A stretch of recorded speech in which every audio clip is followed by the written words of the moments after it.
Merci pour la question. Nous sommes ici pour prendre part à la conférence au colloque international sur la gouvernance des provinces de la République démocratique du Congo, sur l'invitation du professeur Gilbert Keshiba, le recteur de l'UNILU et vice-président de l'Association des universités francophones. Pour moi, il s'agit d'un thème très important parce que nous avons pris l'habitude de réfléchir par ce qu'on appelle la gouvernance d'en haut. Donc, regarder les choses en haut, au niveau central, bien que le pays ne peut se construire qu'à partir de la base. Et c'est tout l'intérêt du colloque qui s'organise actuellement à l'Université de Lubumbashi. C'est une initiative vraiment louable. Nous avons tenu personnellement à être là, même si au niveau de l'Assemblée nationale, nous allons vers la clôture de la session. Mais il était important pour nous de prendre part à ce colloque pour démontrer l'intérêt particulier le président de la République, son Excellence Félix Antoine Tshisekedi Tshilombo, le Parlement, toutes les institutions de la République attachent à un colloque international sur la gouvernance des provinces en République démocratique du Congo parce qu'il y a effectivement des problèmes avec toutes ces crises à répétition. On ne peut pas développer, on ne peut pas parvenir à un Congo fort dont nous parle très souvent le président Tshisekedi. On ne peut pas arriver à l'émergence d'une nation puissante et prospère au cœur du continent africain si nous n'accordons pas suffisamment d'intérêt à la gouvernance des provinces et aussi des entités territoriales décentralisées. Honorable, vous avez... Je viens à fait de le dire, que la gouvernance des provinces est un thème particulièrement important et que la conférence se tienne ici à l'UNILU, dans la province du Haut-Katanga. Ça également, le colloque revient un caractère particulier parce qu'on ne peut pas développer la RDC sans partir des provinces. Et j'ai précisé également, parlant dans la salle de conférence du Conseil Tassis Chibangu, que la salle elle-même, le nom lui-même, l'université elle-même nous interpellait, et parce que Monseigneur Chibangu, vous savez, a été recteur de l'Université du Congo, de notre pays pendant plusieurs années. C'était également un professeur et je crois que l'université, c'est une université au service de la société, pas contre la société.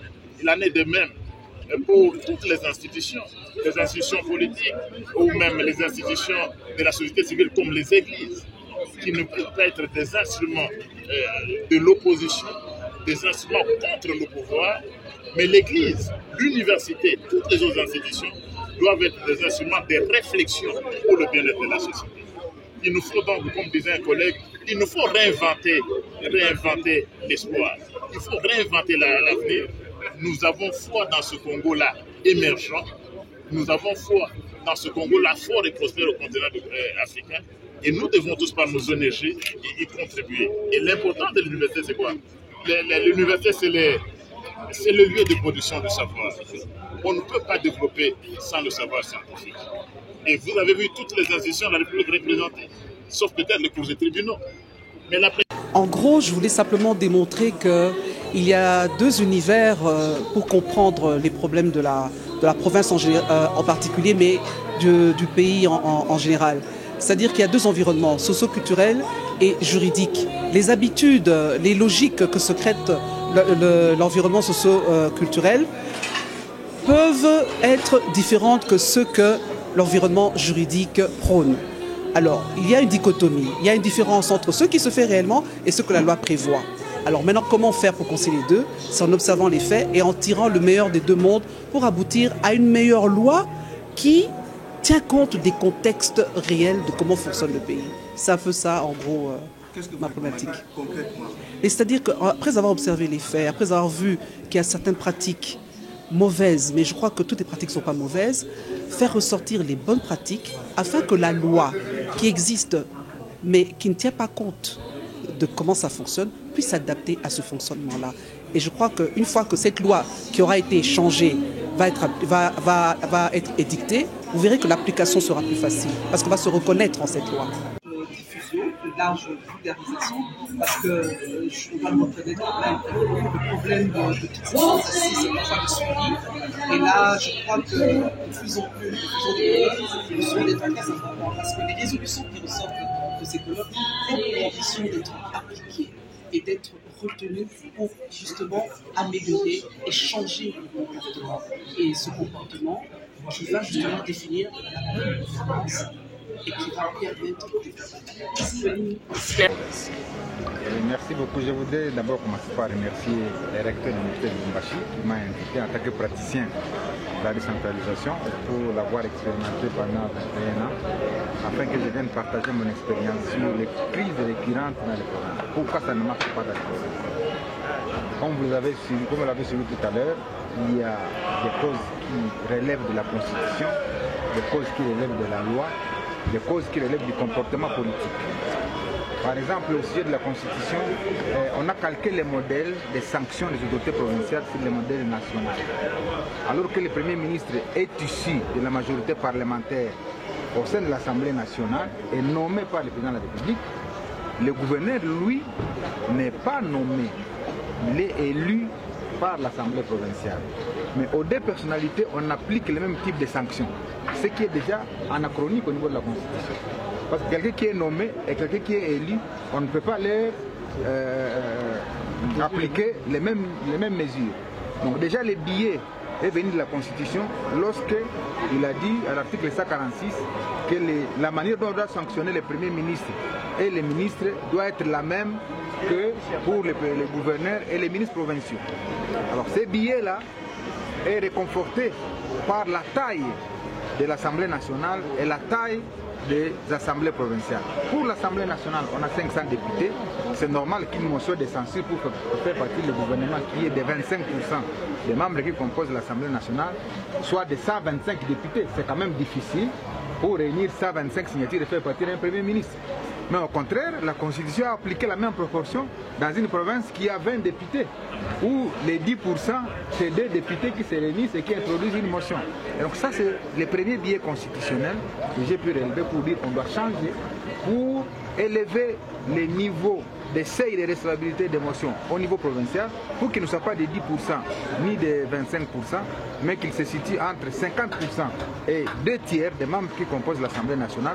À ce moment-là, si 2 tiers des députés signent une motion, ça va quand même traduire la perte de confiance de l'ensemble de l'Assemblée.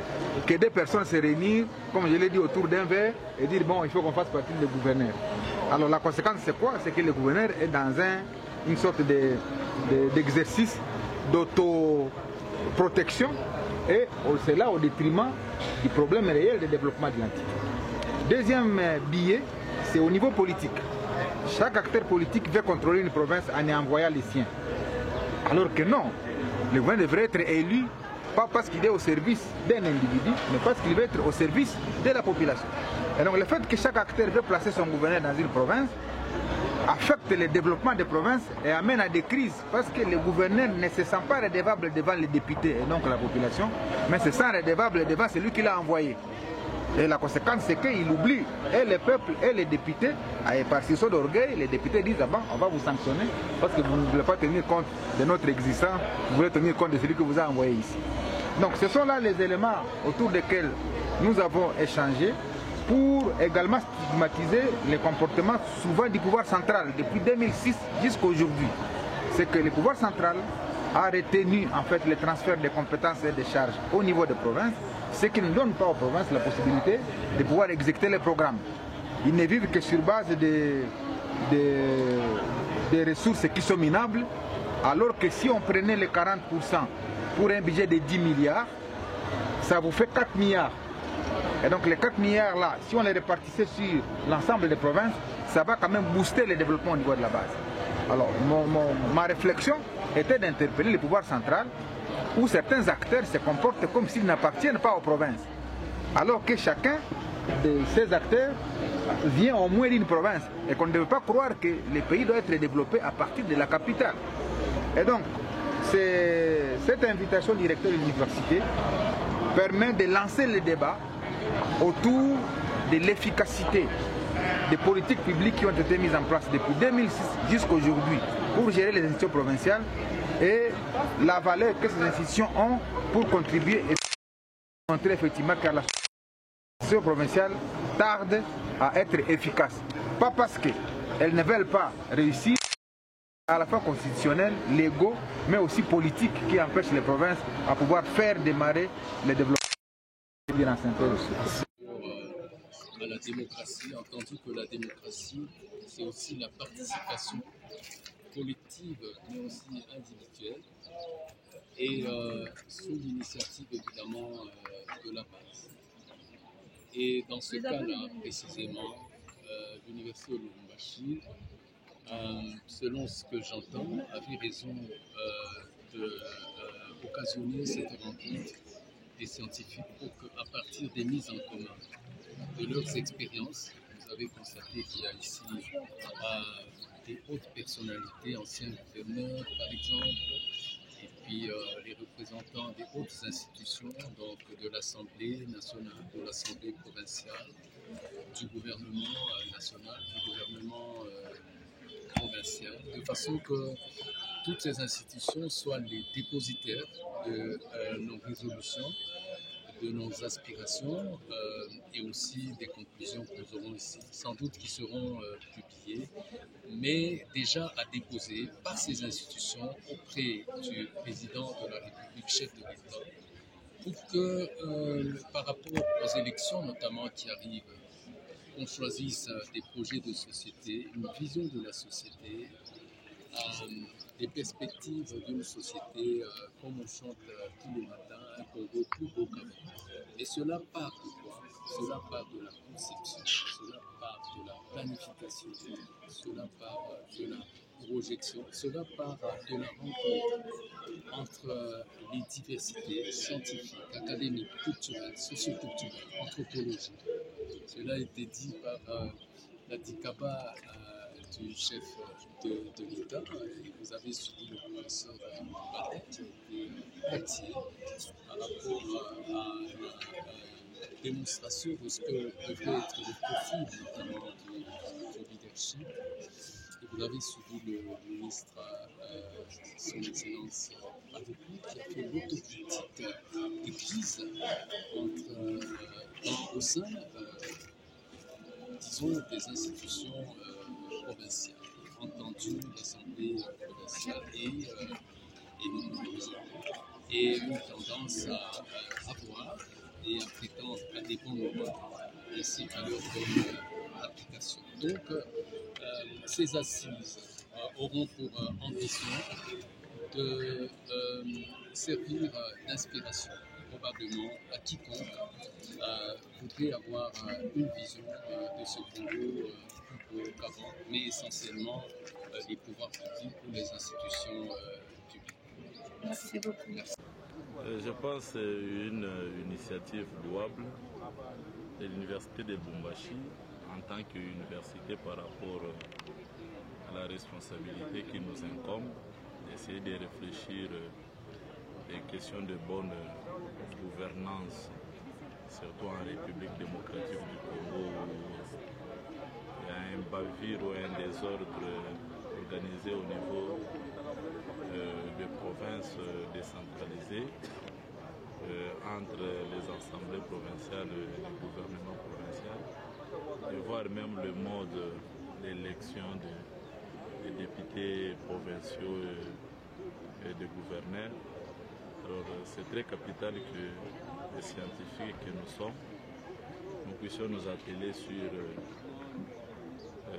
cette question et essayer d'apporter de la lumière qui peut aller jusqu'au niveau de la révision constitutionnelle pour permettre une administration adéquate de nos provinces à partir de la base. Je pense que ça sera quelque chose de très très important. C'est comme ça que nous remercions et nous félicitons le recteur magnifique de l'Université de Lubumbashi, le recteur professeur ordinaire Gilbert Kishiba et tous les participants. Vous avez vu que dans la salle, il y a des éminents professeurs, de grandes personnalités, le vice-président de l'Assemblée nationale, le professeur Mbata, le DIRCAP du chef de l'État, c'est-à-dire il y a beaucoup de professeurs qui doivent nécessairement essayer de réfléchir et que nous pensons que ces colloques vont aboutir à une solution pour qu'on ne puisse pas assister à des incohérences sur le plan administratif dans nos provinces et toutes les entités décentralisées. À savoir celle de transmettre de manière claire, limpide, cristalline et accessible les acquis fondamentaux du thème que j'ai choisi parmi tant d'autres proposés, qui est l'analyse sociologique et anthropologique de la perception de la gouvernance des provinces par l'opinion publique. Et j'ajoute volontairement et souverainement, en déplaise des organisateurs, sous le spectre prismique de mon approche scientifique de prédilection qui est l'anthropologie juridique, que j'adore. Pour mieux comprendre la portée de mon propos et du choix de nos sujets, il faut impérativement dissocier, pour mieux l'associer après le concept de gouvernance ou de bonne gouvernance. Colonel Mbata l'a suffisamment dit. Selon qu'on le situe, le concept, dans son environnement socio-culturel, d'une part, et d'autre part, selon qu'on le situe dans son environnement juridique. C'est la maîtrise de l'approche de l'anthropologie juridique qui, selon ma propre subjectivité, va opérer cette gymnastique intellectuelle. Et vous comprendrez où est-ce que j'arrivais avec cette gymnastique. Premièrement, je vais baliser l'environnement socio-culturel de la gouvernance, entre parenthèses, bonne gouvernance. Je sais que l'approche de l'anthropologie juridique n'est pas très connue ici au Congo, mais de plus en plus, c'est en train de mûrir dans l'idée des scientifiques. On entend par anthropologie juridique, par l'opposition au positivisme juridique, l'approche qui, par l'analyse des discours, oraux ou écrits, pratique et représentation, étudie le processus de juridicisation propre à chaque société et s'attache à découvrir les logiques qui les commandent. Autrement dit, celui qui veut étudier la bonne gouvernance des provinces, avec l'approche de l'anthropologue du droit, ne peut se satisfaire de la seule étude du contenu des prescriptions juridiques et de la forme de leurs sanctions. Non. Il doit mettre en lumière le processus de juridicisation. Comment est-ce qu'on y arrive? Sinon, mesdames et messieurs, on tombe dans un positivisme juridique cher à Hans Kelsen et à d'autres collègues de la faculté de droit que je ne citerai pas, parce que nous sommes toujours en opposition, qui consiste à affirmer que seul le droit positif a une valeur juridique et que les lois sont des règles faites de manière intangible. Autrement dit, la loi c'est la loi, point barre. Mais comment on arrive à la loi? A-t-on analysé l'environnement pour comprendre pourquoi cette loi est devenue loi? Pourquoi cette gouvernance est cette gouvernance? Pourquoi cette bonne gouvernance se transforme parfois en mauvaise gouvernance? Ça, c'est quand on a balisé, on a assaini l'environnement socioculturel. C'est ainsi que pour arriver à cette meilleure juridicisation, il faut procéder par l'observation in situ des faits sociaux, que je vais dégager selon les modèles de conduite de comportement face au concept de bonne gouvernance en province. On peut extrapoler bien sûr. Autrement dit, à l'ex-service, quelles sont les représentations socio-culturelles que se font les autorités investies d'un mandat provincial par rapport au concept de bonne gouvernance? Et pour cela, je vais donner quelques exemples d'observation. Parce qu'il faut observer avant. Et c'est de l'observation de fait que naît la norme. Exemple 1. Modèle de conduite et de comportement face à la réalisation d'un projet, on va dire, d'intérêt communautaire. Par exemple, la construction d'un stade. Ici, on constate que le concept de bonne gouvernance s'utilise selon les intérêts du moment. Par exemple, le premier réflexe pour la mise en œuvre d'un projet comme la construction d'un stade bénéfique à la communauté provinciale ou autre de la part de l'autorité est d'abord et bon, on a pu se retrouver démunis. Ce qui passe à la on a pu se retrouver démunis. Tikana Zwaka libera Colombie aussi. On se calme, ils sont inhabimés dans ma bonne part. Et les entrepreneurs sont ainsi choisis à dessein afin de permettre à la dite autorité de fermer les yeux sur quelques obligations légales en matière de construction. En absorbant les faits, est-ce que la possible? En réalité, vous remarquerez à ces installations, on ne travaille pas pour la communauté, mais plutôt pour soi-même sous couvert de la communauté. La communauté devient ainsi le prétexte tout tracé pour justifier un comportement en général égoïste et égoïstique. Le paradoxe ici est perceptible. Les provinces sont normalement l'expression des regroupements claniques, ethniques, tout ce que vous voulez, qui mettent en exergue le sens du bien commun selon les traditions, le nous en tant que communauté. Mais voilà qu'en pratique, une fois investi de parcelles d'autorité et de pouvoir, on oublie l'esprit de la communauté, comme par hasard.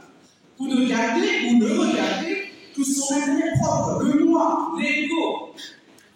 Et je pose la question après l'analyse. D'où viennent ces logiques qui commandent ces conduites? Je suis dans l'analyse anthropologique, je le dis toujours. Deuxième exemple. Le premier, c'était un projet à réaliser. Deuxième exemple, le modèle de conduite et de comportement face à la gestion du projet déjà réalisé. Donc, le stade est déjà construit. Ici aussi, le concept de bonne gouvernance semble souffrir dans son exercice.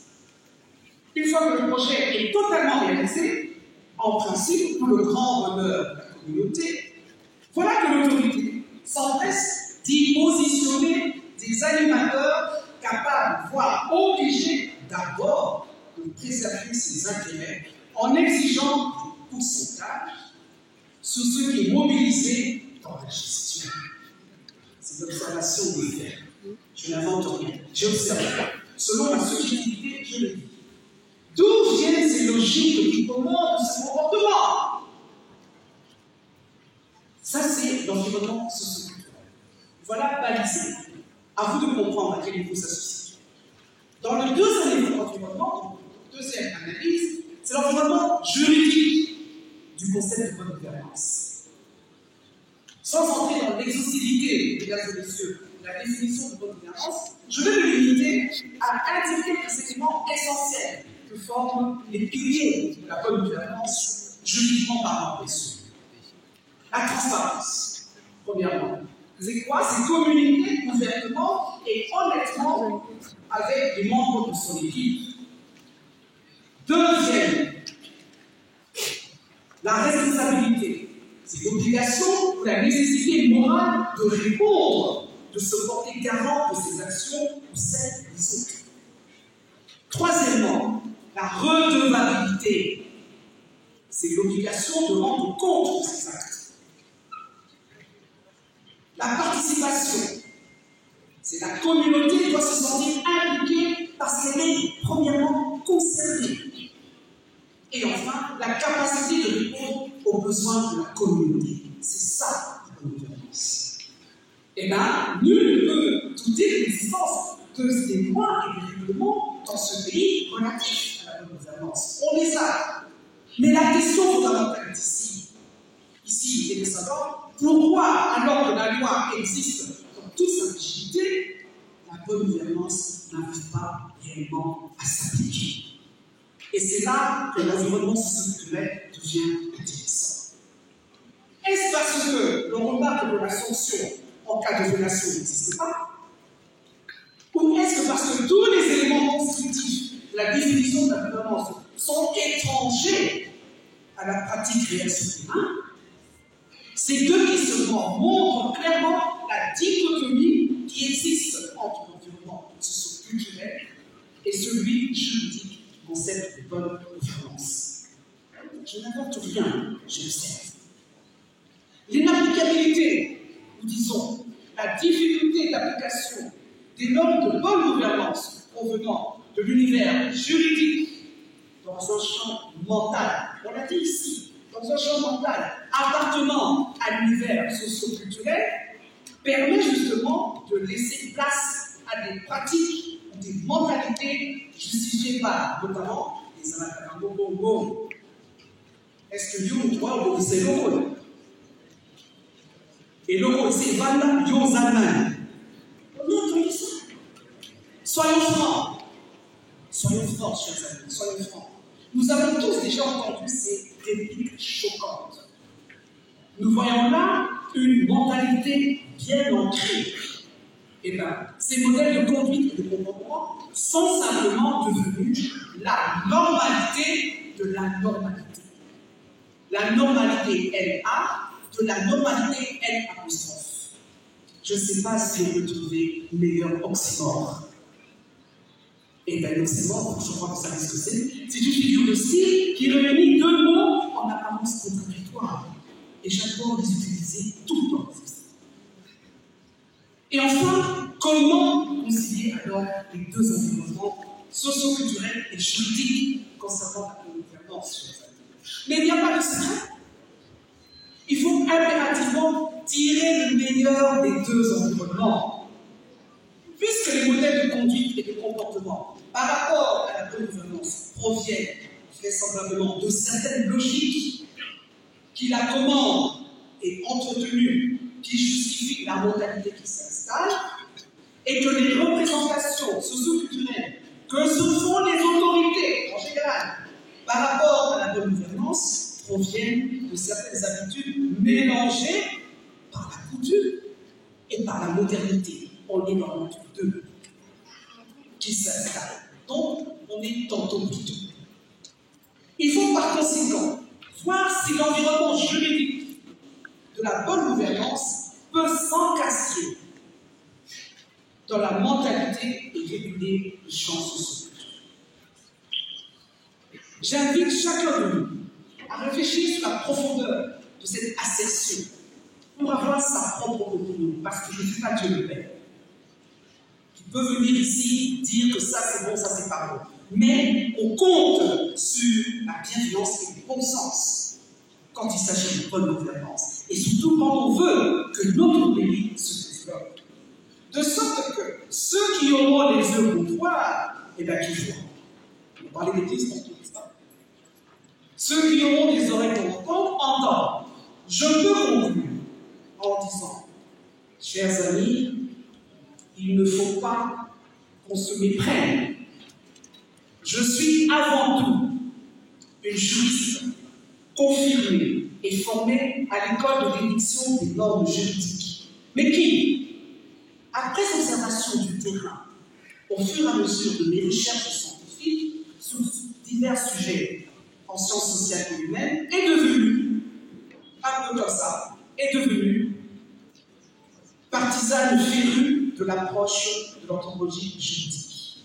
Donc je ne suis pas anthropologue, je suis bien juriste, mais qui utilise la méthode, l'approche sociologique ou anthropologique du droit pour mieux comprendre les phénomènes socioculturels à mettre sur le champ juridique. Je ne suis pas non plus une juriste positiviste, même si je l'ai été, pure et dure, qui considère le droit comme une source immuable, alors que ce dernier n'existe qu'après l'observation des faits sociaux. Je l'ai dit. Enfin, pour aboutir à une meilleure juridicisation de la perception de la bonne gouvernance, il faut absolument rechercher dans les deux univers, socio-culturels et juridiques, ce qui peut les relier et favoriser une meilleure application afin d'aboutir à un meilleur développement de notre pays et s'éloigner de tous les questionnements qu'on se fait. Pourquoi tantôt ça ne marche pas? Pourquoi tantôt ça marche? Faisons aussi partie de l'opinion publique, parce que c'est eux qui nous regardent. Je perçois la notion de la bonne gouvernance dans les provinces comme étant un phénomène juridique en principe, à la fois pratique et consensus dans les domaines que la province tient de vitaux, former non de la tradition des pratiques du consensus, mais du couple indissociable qui constitue. Quand on vit en société, les sphères d'action individuelles ou collectives ne peuvent être durablement défendues ou accrues que dans la mesure où elles sont reconnues, c'est-à-dire dans la mesure où il y a un consensus pour justifier ou occulter les pratiques antagonistes dont elles résultent. Alors, n'arrêtons pas d'observer notre environnement immédiat pour que les faits sociaux conduisent à des normes juridiques qui tiennent compte de la réalité sociale et anthropologique de la bonne gouvernance telle qu'elle existe réellement. Ainsi, pour rejoindre ce que je disais en guise d'introduction, à propos de l'intelligibilité de la communication, qui parfois a l'air indigeste ou intelligible, j'espère réellement que l'auditoire Auguste Assondé a été sensible à mes réflexions, certes subjectives, je l'assume, mais qui incite néanmoins à devenir objectif grâce à une observation, et j'insiste, accrue des réalités qui entourent notre quotidien. Et puis après tout, il n'y a pas de finalité. Et comme on en a, je vous remercie.